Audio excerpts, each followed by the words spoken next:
C'est quoi le problème de ton prospect? Salut, je suis Tahar Abid, spécialiste de la vente en business to business. Et dans cette vidéo, on va parler de problèmes.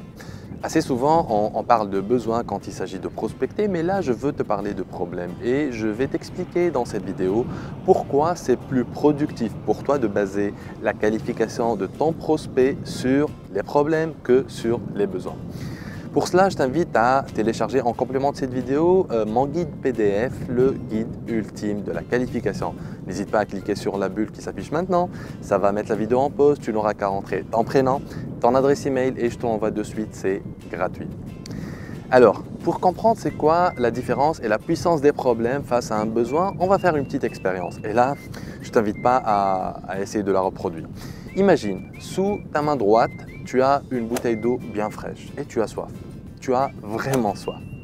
Et sous ta main gauche, il y a une bougie allumée. La flamme est brûlante, insupportable. Et tu as la possibilité de bouger uniquement une seule main. Qu'est-ce que tu fais? Eh bien, je vais te dire, une personne normalement constituée, elle bougera sa main gauche pour échapper à la flamme. C'est l'instinct de survie. C'est ce qui a préservé notre espèce. Donc, la flamme, c'est le problème. La bouteille d'eau, c'est le besoin. L'être humain est plus motivé pour agir face à un problème que face à un besoin. Avec ton prospect, tu dois faire pareil. Il faut que tu saches, c'est quoi son problème? Tu dois pour cela répondre à une question. La question suivante. Est-ce que ton prospect a un problème que toi, tu es en mesure de résoudre avec ton offre? Alors, si tu vends par exemple une solution de gestion de la maintenance assistée par ordinateur, GMO, pour des entreprises industrielles, quel problème es-tu en mesure de résoudre pour ton prospect?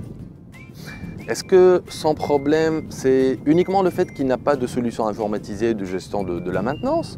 Ou bien le fait qu'il a un problème pour gérer le planning de maintenance de ses machines et par conséquent, il tombe en rupture de stock, ce qui engendre pour lui le fait d'être obligé de mettre à l'arrêt toute une ligne de production, ce qui engendre par la suite un goulot d'étranglement sur les autres lignes encore opérationnelles. Et ceci implique pour lui des retards de livraison, des clients mécontents qui risquent d'annuler leurs commandes. Donc ce que tu offres avec ta solution de GMO, ce n'est pas uniquement le simple de gérer de façon informatisée sa maintenance, mais le fait d'éviter d'avoir des clients mécontents qui annulent leurs commandes à cause des retards de livraison. Est-ce que tu saisis la nuance? Si tu es dans le développement de sites web, quel problème es-tu en mesure de résoudre pour ton prospect qui veut mettre à jour son site internet? Est-ce que son problème, c'est que uniquement son site internet est vieillot et qu'il a besoin de lui faire un lifting afin d'être à la page par rapport à ses concurrents? Ou bien son problème, c'est que son site a beaucoup de trafic mais n'est pas optimisé pour capturer les coordonnées de ses visiteurs. Et par conséquent, il perd l'opportunité de pouvoir recontacter ses visiteurs pour leur proposer des offres par la suite. Et par conséquent, il ne fait pas assez de chiffres grâce à son site internet. Si tu es dans l'événementiel, quel problème es-tu en mesure de résoudre pour ton prospect qui souhaite faire une action de team building?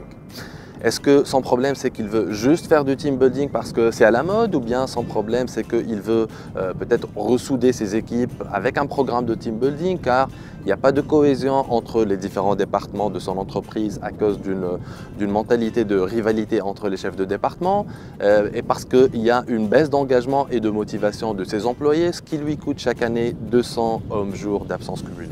Est-ce que tu saisis la nuance? Donc pour toi, avant d'aborder ton prospect, réfléchis et note.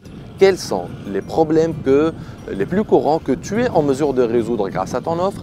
Et ces problèmes ne doivent pas uniquement être des problèmes d'ego. Ce que je veux dire, c'est pas juste avoir un site parce que c'est sexy ou bien faire comme le voisin d'en face, mais ça doit être des problèmes qui coûtent de l'argent à ton prospect.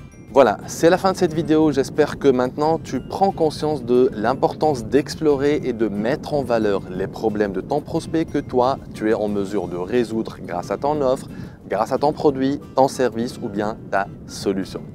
Si tu as trouvé que cette vidéo t'a apporté de la valeur, n'hésite pas à la partager. Et pour recevoir une vidéo comme celle-là chaque semaine, abonne-toi à ma chaîne en cliquant sur ma face qui s'affiche maintenant.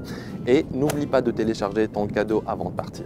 C'est la fin de cette vidéo. C'était Tahar Abid en direct de quelque part. Ciao.